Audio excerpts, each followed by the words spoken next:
Kuldeep Singh Sengar Unnao case की judgement पर जो कल हमने वीडियो रिलीज़ की थी, उसमें कई लोग कमेंट कर रहे हैं कि जिस अहमदाबाद की जजमेंट का हमने रेफरेंस दिया था कि रेप केसेस, रेप लॉज का किस तरह से मिसयूज़ हो सकता है, उस पर जो हमने 2 साल पहले वीडियो बनाई थी उसको दोबारा अपलोड कर दिया जाए। बिकॉज इस समय ये बहुत ही इंपॉर्टेंट विषय है, क्योंकि उन्नाव केस की वजह से सब जगह सोशल मीडिया पर ये चर्चा चल रही है। तो रेप लॉज में कहीं ना कहीं कैसे मिसयूज़ होता है और वो मिसयूज़ नहीं होना चाहिए, उस पर जो डिटेल हमने वीडियो बनाई थी 2 साल पहले,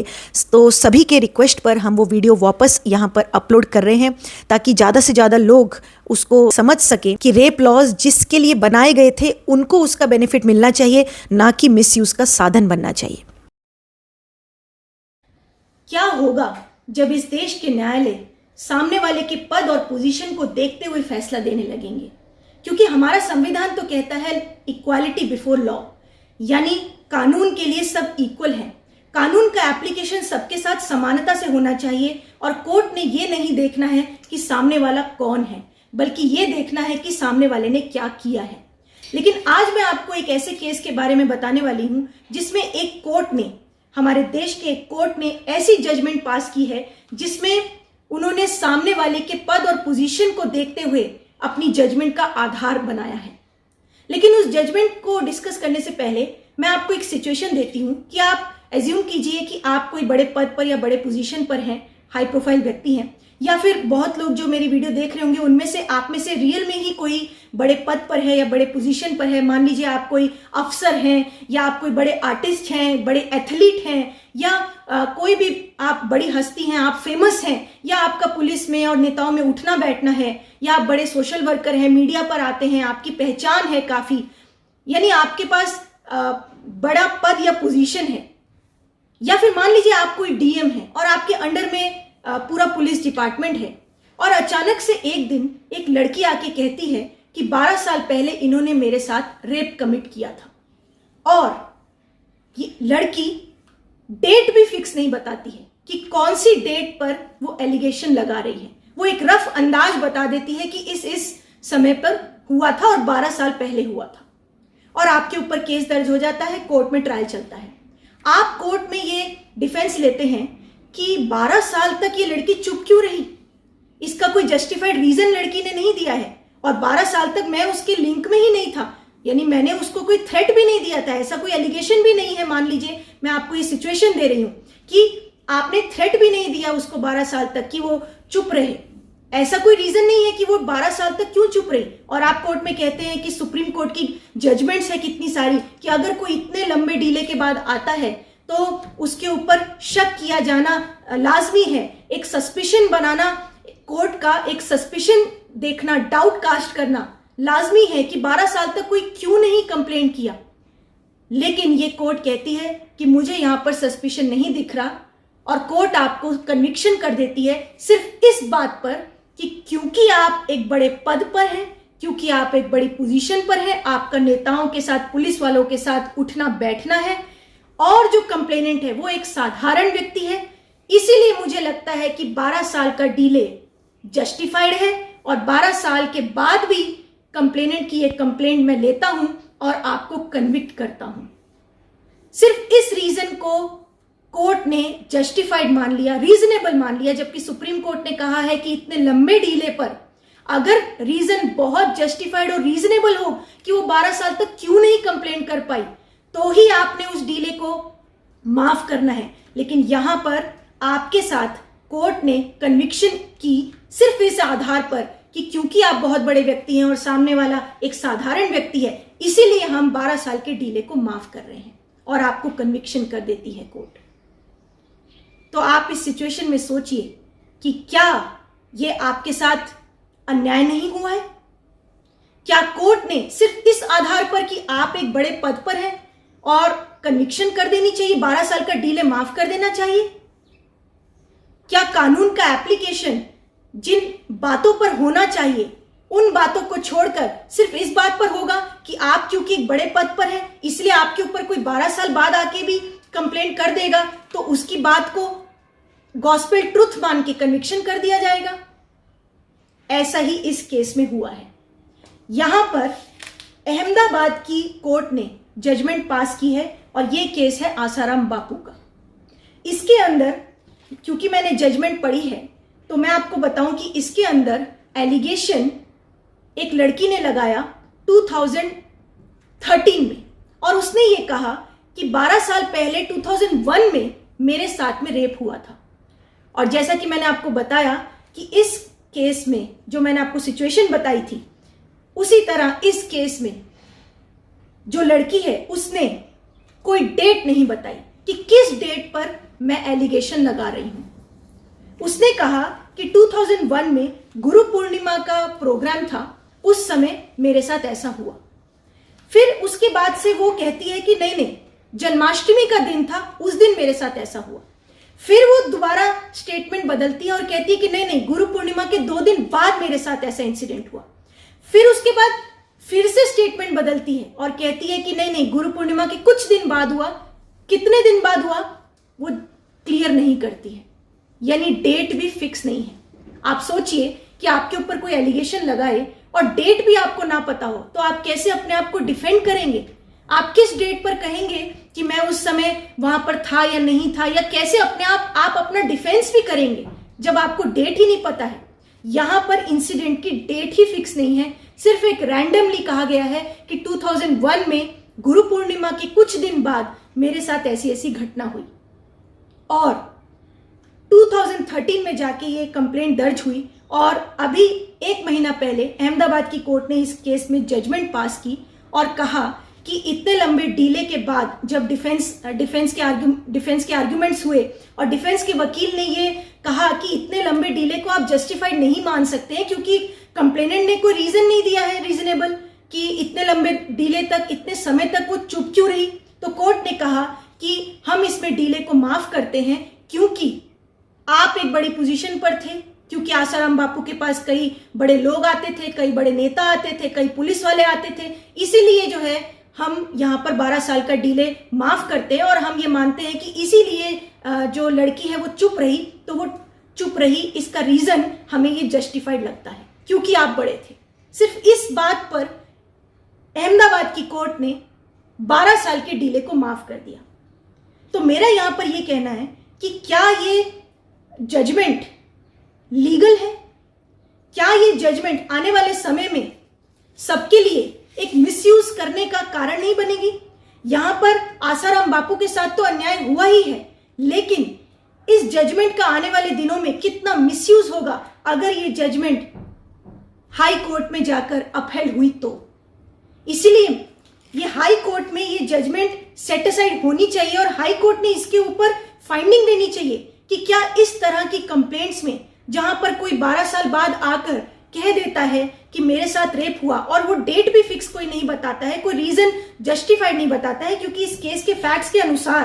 क्योंकि मैंने जजमेंट पढ़ी है तो मैं आपको जजमेंट में से बता रही हूं कि इसमें जो कंप्लेनेंट है उसने कोई ऐसा रीजन नहीं दिया है कि वो 12 साल तक चुप क्यों रही। कोई थ्रेट का रीजन नहीं है। हाँ, अगर कोई थ्रेट हो, कोई सामने वाला अपनी पद और पावर का यूज करके सामने वाले कंप्लेनेंट को थ्रेट में डाले कि आपने इसमें कंप्लेंट नहीं करनी है, नहीं तो हम ऐसा ऐसा कर देंगे, तब तो रीजन एक जस्टिफाइड माना जा सकता है। लेकिन इस पर्टिकुलर केस में फैक्ट ये कहते हैं कि 2007 में जो कंप्लेनेंट है वो आश्रम से चली गई। 2007 से 2012 तक उसका कोई लिंक नहीं आश्रम के लोगों से। उसने कोई ऐसा फैक्ट नहीं बताया कि मेरे साथ में कोई धमकी आई मेरे पास, या मुझे आश्रम की तरफ से या आसाराम बापू की तरफ से कोई धमकी आई और मुझे कोई थ्रेट आया, या मुझे किसी भी तरह से कोई दबाव डाला गया। ऐसा कोई एलिगेशन इसमें कंप्लेनेंट का नहीं है। ऐसा कोई एलिगेशन इस कंप्लेनेंट का नहीं है। और सुप्रीम कोर्ट की इसमें जजमेंट्स कितनी सारी हैं कि सुप्रीम कोर्ट ने कहा है कि अगर आप डीले को माफ कर रहे हो, इतने लंबे डीले को, तो वहां पर रीजन जस्टिफाइड होगा तो ही आप इतने लंबे डीले को मान सकते हो। लेकिन यहां पर कोर्ट ने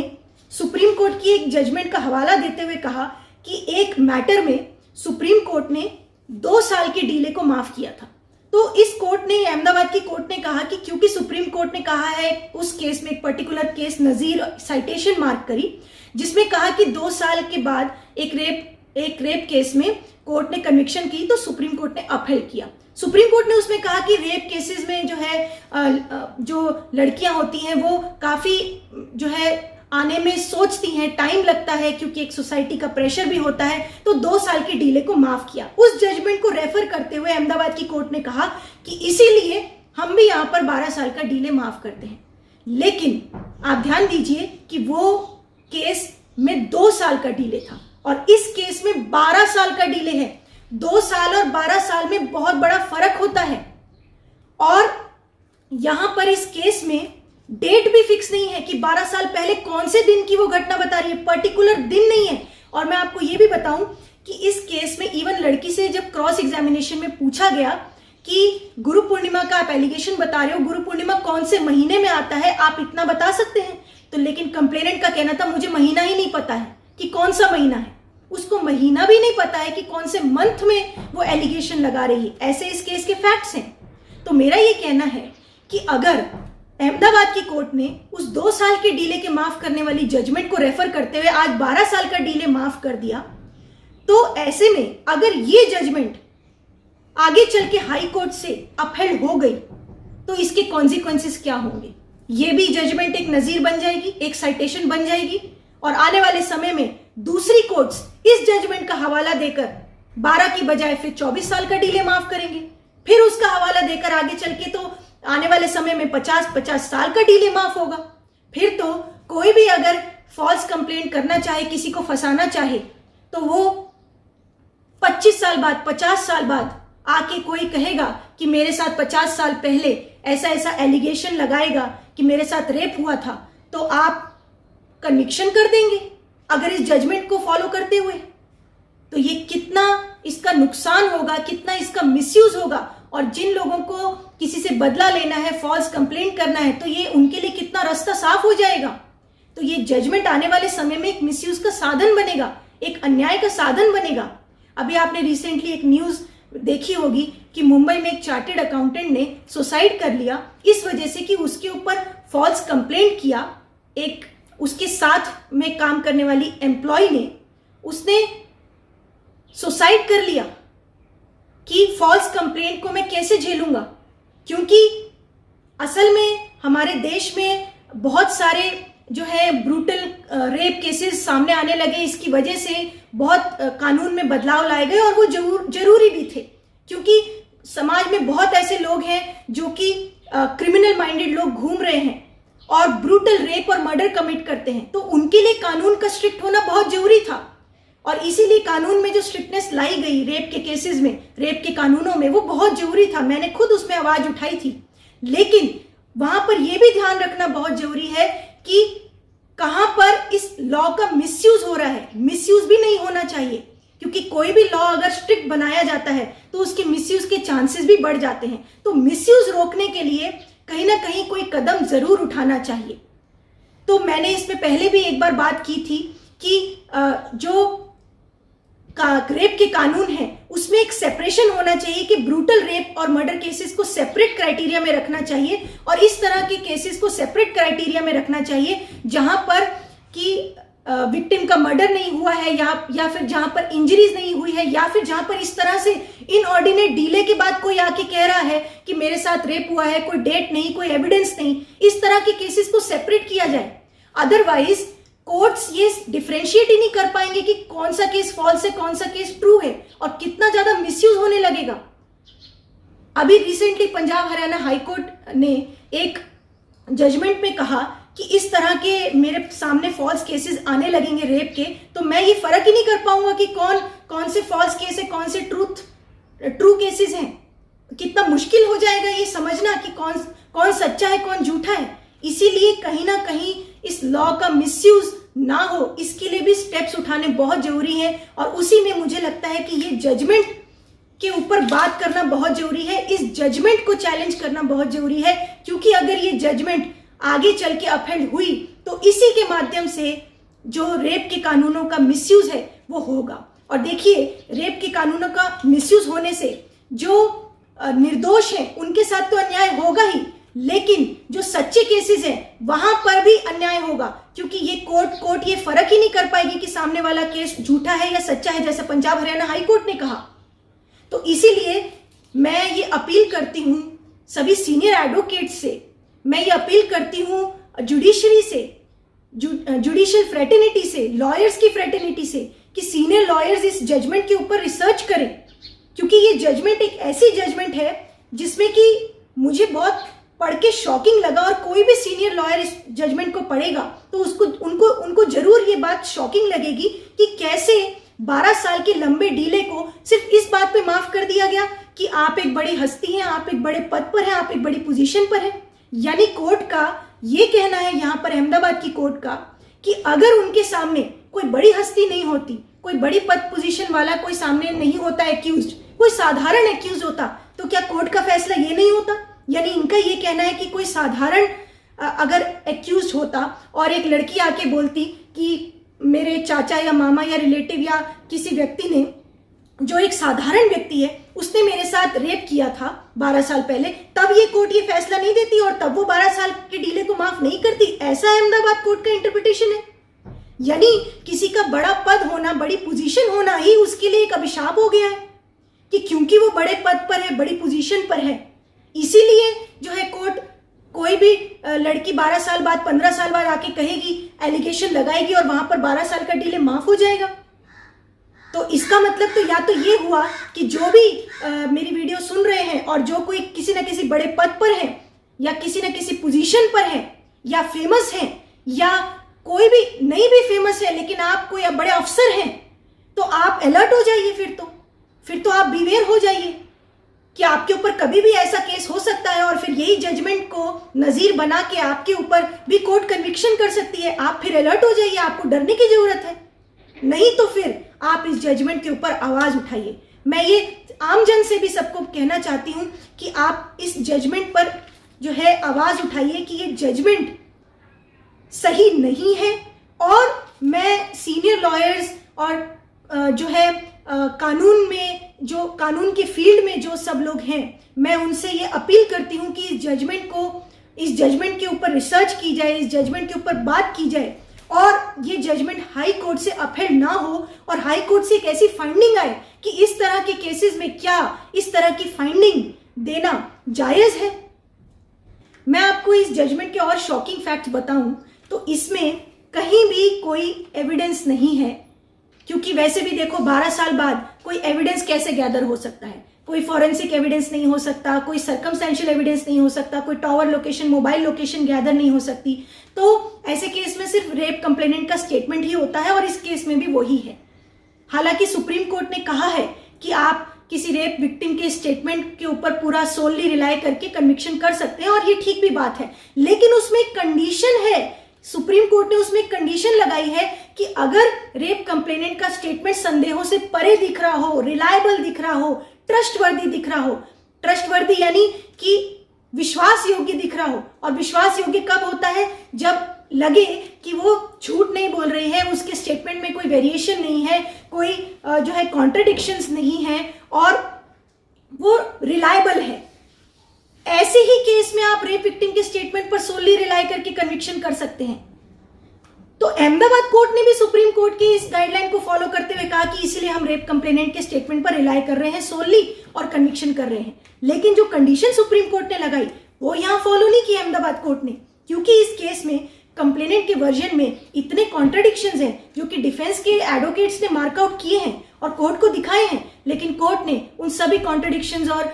ओमिशंस के ऊपर कोई जुडिशियल ऑब्जर्वेशन दिया ही नहीं है, उस पर डिस्कशन ही नहीं किया है। इनफैक्ट कोर्ट ने तो कंप्लेनेंट के वर्जन में से कुछ बातों को झूठ भी पाया है। कंप्लेनेंट ने एक सेकंड इंसिडेंट बताया कि उसको दोबारा से जो है बुलाया गया था, लेकिन उस समय रेप नहीं कमिट हुआ था, लेकिन उसको दोबारा बुलाया गया था, ऐसी कुछ उसने सेकंड इंसिडेंट बताया है। उस सेकंड इंसिडेंट को अहमदाबाद की कोर्ट ने कहा है कि ये मुझे सच नहीं लगती है, क्योंकि सेकंड बार जब उसको बुलाया गया तो ये पॉसिबल नहीं है, ऐसा कोर्ट ने कहा है और सेकंड इंसिडेंट को झूठ पाया है।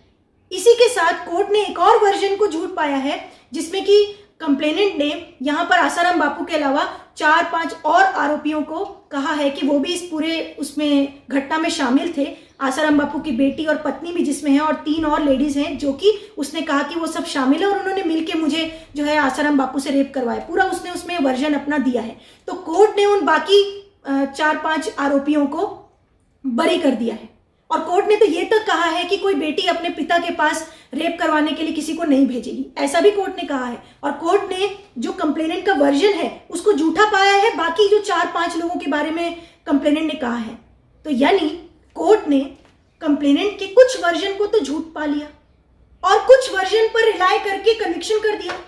अब मेरा यहाँ पर यह कहना है कि अगर कोर्ट को दिख गया कि उसकी आधी बातें झूठ हैं, तो आपने उसको ट्रस्टवर्दी कैसे मान लिया, उसको रिलायबल कैसे मान लिया? अब हालांकि यहाँ पर कानून की बात करें तो हमारे देश में ये कानून है कि अगर जजमेंट करते समय जज ने ग्रेन और चाफ को सेपरेट करना है, यानी ग्रेन और चाफ को सेपरेट करते हुए सत्य को ले लेना है और झूठ को जो एक्स्ट्रा है उसको छोड़ देना है। ये हमारे देश में कहा जाता है कि जजेस ने फॉलो करना है, क्योंकि हमारे देश में अंग्रेजी कानून नहीं चलता कि एक चीज झूठ है तो सब चीज झूठ है, वो देश में नहीं चलती है। ये ठीक बात है, लेकिन रेप केसेस में, और वो भी ऐसे रेप केसेस में जहां पर सिर्फ और सिर्फ कंप्लेनेंट के बयान पर कन्विक्शन की जा रही है, वहां पर ये रूल फॉलो नहीं होना चाहिए। ये रूल कहां पर फॉलो होता है? जहां पर मान लो कि रेप केस में इंजरीज हैं और मर्डर हो गया है, या फिर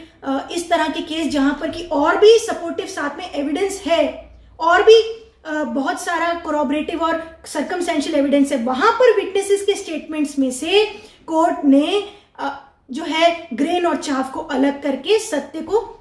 ढूंढते हुए कन्विक्शन करने का रास्ता निकाल लेना है। लेकिन ऐसे केस में जहां पर सिर्फ कंप्लेनेंट के वर्जन पर ही आपको रिलाय करना है, तो वहां पर तो अगर कंप्लेनेंट के वर्जन में आपको झूठ दिख रहा है, दैट मीन्स कि वो कंप्लेनेंट रिलायबल नहीं है, और रिलायबल नहीं है तो आप उसके सोल स्टेटमेंट पर किसी को कन्विक्शन नहीं कर सकते हैं। देखिए कि ऐसे केस में जहां पर सजा 10 साल से लेकर लाइफ इंप्रिजनमेंट तक है, it's not a joke, somebody's life is at stake. ऐसे में आप कैसे किसी के सोल स्टेटमेंट पर किसी को कन्विक्ट कर सकते हैं, जहां पर स्टेटमेंट में इतने कॉन्ट्रडिक्शंस हैं और पूरे के पूरे एक वर्जन को झूठा पाया जा रहा है, एक वर्जन को सत्य पाया जा रहा है। इनफैक्ट मैं आपको एक और इसमें चीज बताऊं इस जजमेंट में, कि इस केस में कंप्लेनेंट ने पुलिस स्टेटमेंट और 164 की स्टेटमेंट के बाद से दोबारा मजिस्ट्रेट के सामने एक एप्लीकेशन दी थी, जिसमें उसने कहा था कि मैं दोबारा से 164 स्टेटमेंट देना चाहती हूं, यानी she wanted to change her statement. लेकिन मजिस्ट्रेट ने वहां पे मना कर दिया था। अब मैं ये कहती हूं कि मजिस्ट्रेट ने मना नहीं करना चाहिए था, एटलीस्ट उसका स्टेटमेंट दोबारा लेना चाहिए था, ताकि सत्य पता चलता कि अगर वो स्टेटमेंट चेंज कर रही है, दैट मीन्स कि जो पहले उसने स्टेटमेंट दिया था वो डाउट में आ गया है, यानी उससे किसी ने करवाया गया, उससे किसी ने करवाया है। और इनफैक्ट यहां पर तो डिफेंस ने काफी इस तरह की चीजें पेश करी हैं, स्टिंग ऑपरेशन पेश किया है, डिफेंस के कई विटनेसेस पेश किए हैं, ये बताने के लिए कि किस तरह से इस केस में कॉन्स्पिरेसी है। और जो प्रोसिक्यूशन ने कई सारे विटनेसेस पेश किए हैं, उन विटनेसेस का कॉन्स्पिरेसी एंगल दिखाया है कि कैसे उन सब लोगों की पहले से एक प्लानिंग थी कि कोई लड़की प्लांट की जाए आसाराम बापू को जेल में डालने के लिए। ये सब कॉन्स्पिरेसी का एंगल इस केस में था। तो ऐसे में मजिस्ट्रेट के सामने जब एप्लीकेशन आई कि दोबारा 164 का स्टेटमेंट कंप्लेनेंट करना चाहती थी, उस समय मजिस्ट्रेट ने अलाउ करना चाहिए था। आपको एक केस पता होगा कि अभी रिसेंटली एक केस आया था हरिद्वार से, शांति कुंज का केस, जहां पर जो शांति कुंज के प्रमुख हैं श्री प्रणव पंड्या जी, उनके ऊपर भी इस तरह से एक साजिश हुई थी। उसमें भी इतने लंबे डीले के बाद से कोई कंप्लेनेंट ने आके कहा था कि प्रणव पंड्या जी और उनकी पत्नी, वहां पर भी उनकी पत्नी को इन्वॉल्व किया गया था कि उन्होंने जो है मेरे साथ बहुत साल पहले, वहां पर भी काफी लंबा डीले है, बहुत साल पहले मेरे साथ रेप किया था। उस केस में भी जो कंप्लेनेंट है उसने अपना स्टेटमेंट चेंज किया बाद में। उसका भी 164 का स्टेटमेंट पहले हो चुका था, लेकिन बाद में दोबारा उसने मजिस्ट्रेट के सामने 164 की एप्लीकेशन डाली कि मुझे दोबारा स्टेटमेंट करना, और वहां पे हरिद्वार के मजिस्ट्रेट ने अलाउ किया। और वो बिल्कुल सही किया, क्योंकि वहां पर जब हरिद्वार के मजिस्ट्रेट ने अलाउ किया दोबारा स्टेटमेंट देने का, तो सारा दूध का दूध और पानी का पानी हो गया और सच सामने आ गया। क्योंकि वहां पर कंप्लेनेंट ने कहा कि मुझे तो धमका के, दबाव डाल के कुछ लोगों ने मेरे से ये कंप्लेंट करवाई, मुझे इवन रिवॉल्वर सामने रख के मेरे से ये बयान करवाया गया, इसीलिए मैंने ये बयान दिया है प्रणव पंड्या जी और उनकी पत्नी के ऊपर। और ये सच सामने आने के बाद से जिन लोगों ने कॉन्स्पिरेसी की थी वो लोग आज जेल में हैं। They are in jail since many months. तो वहां पर सच सामने आया और दूध का दूध पानी का पानी हुआ। तो इस केस में भी हो सकता था अगर मजिस्ट्रेट ने 164 का स्टेटमेंट दोबारा करने की परमिशन दे दी होती। और इनफैक्ट यहां पर तो जब मजिस्ट्रेट ने मना किया 164 स्टेटमेंट दोबारा लेने के लिए, तो कंप्लेनेंट ने एक हाईकोर्ट की पिटीशन बनाई, हाईकोर्ट की एक पिटीशन बनाई जिसमें कि उसने एफिडेविट पे ये सारी बातें लिखी कि जो भी मैंने एलिगेशंस लगाए थे वो झूठ हैं और ऐसा मेरे साथ कुछ नहीं हुआ, मेरे साथ कोई रेप कमिट नहीं हुआ। लेकिन कोर्ट ने इस पूरी घटना के ऊपर कोई डिस्कशन नहीं किया। अहमदाबाद कोर्ट ने सीधा बस इस बात पे वो हाई कोर्ट का एफिडेविट नहीं लिया, जबकि इसमें हाई कोर्ट का जो एफिडेविट कंप्लेनेंट ने बनाया था, जिस वकील के थ्रू बनवाया था, उस वकील ने टेस्टिफाई किया इस कोर्ट में, उसका एविडेंस हुआ है। वो वकील कह रहा है कि मेरे सामने ये हुआ है एफिडेविट। लेकिन कोर्ट ने सिर्फ इस बात पे उस एफिडेविट को नहीं माना, सत्य या उस पर रिलाई नहीं किया, सिर्फ इस बात से कि एक दो जगह स्टैंप नहीं थे। ये कैसी फाइंडिंग है अहमदाबाद कोर्ट की कि क्योंकि कुछ जगह पे स्टैंप नहीं है इसीलिए उस एफिडेविट को नकार दिया। ठीक है, आप एफिडेविट को नकार रहे हो, लेकिन इस फैक्ट पर क्या डिस्कशन है आपका कि 164 का स्टेटमेंट वो दोबारा देना चाहती थी, यानी वो बदलना चाहती तो थी। If she wanted to change her statement then doubt तो हो गया उसकी रिलायबिलिटी पर। और कोर्ट ने ये सोचना चाहिए था कि इसका मतलब ये है कि अगर she wants to change her statement, that means उसका फर्स्ट स्टेटमेंट भी किसी न किसी वजह से हो सकता है। और जब केस में कॉन्स्पिरेसी का एंगल है तो कोर्ट ने उसको उससे कोरॉबरेट कर लेना चाहिए था, दोनों को लिंक कर लेना चाहिए था। लेकिन अहमदाबाद कोर्ट ने ये सब कुछ मेहनत नहीं करी है, किसी चीज पर कोई ऑब्जर्वेशन नहीं दी है, जबकि इतनी सारी चीजें इस पर है कि अगर मैं बात करने लगूं तो जजमेंट में बहुत से ऐसे पॉइंट्स हैं जो कि हाई कोर्ट ने इस पर कॉग्निजेंस लेते हुए इस जजमेंट को सेट असाइड करना चाहिए, क्योंकि ये बहुत ही जो है इलीगल जजमेंट है, जिसमें कि कानून के प्रोविजंस के ऊपर डिस्कशन ना होते हुए जो है जजमेंट पास की गई है। लेकिन सबसे बड़ी चीज जो मैंने यहाँ पर मार्कआउट की है वो ये है कि इस जजमेंट में जो कोर्ट ने ऐसी फाइंडिंग, ऐसी ऑब्जर्वेशन देते हुए 12 साल के डिले को जो माफ किया है, वो एक बहुत बड़ी चीज है जिसके कॉन्सिक्वेंसेज आगे चल के मुझे लगता है कि जरूर आएंगे और इसका बहुत जगह पे मिसयूज होगा। तो इस जजमेंट से आसाराम बापू के साथ तो अन्याय हुआ ही है, उनके साथ तो अन्याय हुआ है। ही इज द पर्सन जिनको कि इस ऐसी जजमेंट की वजह से, इस न्यायालय के इस तरह के ऑब्जर्वेशन की तरफ से उनको जेल में रहना पड़ रहा है। पिछले 9.5 साल से वो जेल में है और अब उनको आजीवन कारावास की इसमें अहमदाबाद कोर्ट ने जजमेंट दे दी है, तो उनके साथ तो अन्याय हुआ ही है। लेकिन अगर इस जजमेंट पर हम लोगों ने बात नहीं करी तो ये जजमेंट आगे चल के अगर नजीर बन गई तो इसका बहुत लोग मिसयूज करेंगे, जो कि हमारे कानून व्यवस्था के लिए, न्याय व्यवस्था के लिए बहुत ही गलत दुष्परिणाम होगा। क्योंकि कानून का मिसयूज भी नहीं होना चाहिए। जहां पर जो है स्ट्रिक्ट कानून बनाया जाता है असली विक्टिम्स को न्याय दिलाने के लिए, वहां पर इस तरह के स्ट्रिक्ट कानून का मिसयूज भी नहीं होना चाहिए कि कोई निर्दोष फंस जाए। दोषी बचे नहीं, ये बात बिल्कुल सही है, लेकिन कोई निर्दोष भी ना फंसे, क्योंकि अगर निर्दोष फंसने लगेंगे तो आप देखना एक दिन दोषी भी छूटने लगेंगे, क्योंकि कोर्ट ये फर्क ही नहीं कर पाएगी कि हम किस केस में माने कि कौन सच्चा है कौन झूठा है। इसीलिए क्राइटेरिया इस तरह का बनना चाहिए और इस जजमेंट के आधार पर एक रिसर्च होनी चाहिए कि क्या ऐसे केसेस में जिसमें कि इतना इनऑर्डिनेट डिले होता है और वहां पर कोई जस्टिफिकेशन नहीं है, क्या इस मात्र जस्टिफिकेशन से कि इस रीजन से कि क्योंकि जो है आसाराम बापू एक बड़े आदमी थे, एक जो है पुलिस और पॉलिटिशियन में उठने बैठने वाले आदमी थे, और क्योंकि जो है कंप्लेनेंट एक साधारण व्यक्ति थी, सिर्फ इस रीजन से अगर न्यायालय जजमेंट देने लग जाएंगे तो आने वाले समय में क्या होगा, ये सोचने वाली बात है। इसीलिए मैं ये अपील करती हूँ कि सिर्फ आसाराम बापू के लोग ही नहीं, आसाराम बापू के लोग तो इस जजमेंट को चैलेंज करें जरूर, और उनके साथ जो अन्याय हुआ है वो जो है हाई कोर्ट समझे और इस जजमेंट को सेट असाइड करे। लेकिन साथ ही में सब लोग इस जजमेंट पर बात करें, सीनियर एडवोकेट्स, कानून के जानकार, जजेस, जुडिशरी, लॉयर फ्रेटर्निटी और इवन जो भी बड़े पद पर हैं, पुलिस डिपार्टमेंट में हैं या कोई बड़े बड़े हस्तियां हैं, हाई प्रोफाइल लोग हैं, वो भी इस जजमेंट पर बात करें और इस जजमेंट पर आवाज उठाएं और इस जजमेंट को जो है सेट असाइड करने के लिए जरूर मैं अपील करती हूं। क्योंकि अगर ये अन्याय आसाराम बापू के साथ आज हुआ है तो कल को आप में से किसी और के साथ भी हो सकता है, क्योंकि अगर कोई जजमेंट नजीर बनती है तो उसी नजीर को आगे चल के दूसरी कोर्ट्स भी फॉलो करती हैं। तो या तो सभी जो पुरुष वर्ग हैं या तो वो इतने अलर्ट हो जाएं कि आप जो है हमेशा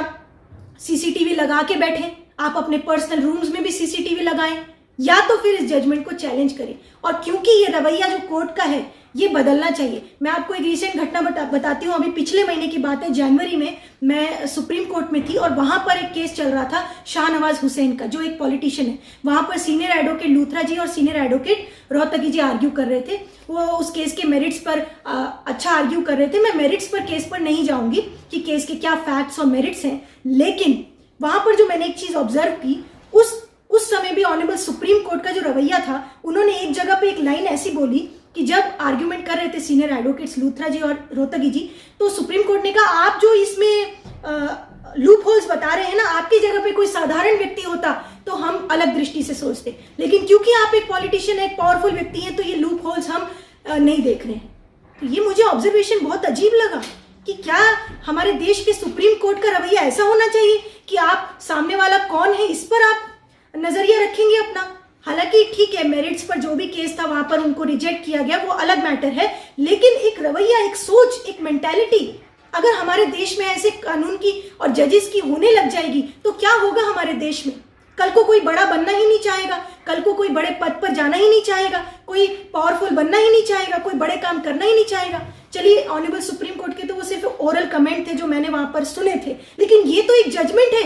ये जजमेंट है, और ये जजमेंट का मतलब है कि आगे चल के एक साइटेशन बन सकती है अगर ये जजमेंट सेटिस्फाइड नहीं हुई हाई कोर्ट से। तो इसीलिए जजमेंट पर बात करना बहुत जरूरी है। इसीलिए आज मैंने ये अपील की है कि इस जजमेंट पर बात की जाए, रिसर्च की जाए, और इस तरह की जजमेंट को सेटिस्फाइड करते हुए एक फाइंडिंग ऐसी दी जाए कि इस तरह से अन्याय नहीं होना चाहिए। रेप केसेस को, रेप कानून को स्ट्रांग होना चाहिए, पर वहां जहां पर सच में विक्टिम को जरूरत है, जहां पर सच में समाज में दरिंदे घूम रहे हैं, वहां पर तो आप न्याय विक्टिम को नहीं दिला पाते हैं। सालों से केस चलते हैं, उसके बाद भी कितने आरोपी जो है वो बच जाते हैं जिन्होंने दरिंदगी से रेप किया होता है। वहां पर आप स्ट्रिक्ट कानून लगाइए, वहां पर तो आप इतनी कमी पेचियां ढूंढ के जो है आरोपी को बरी कर देते हैं। लेकिन ऐसे केस में जहां पर इतने लंबे डीले के बाद कोई आता है, जहां पर कोई सबूत की संभावना भी नहीं है और सिर्फ कंप्लेनेंट के स्टेटमेंट पर आप रिलाई करके कन्विक्शन दे रहे हैं, तो ऐसे केस में, कितना कमजोर केस में आपने कितना ज्यादा ध्यान उल्टा देना चाहिए,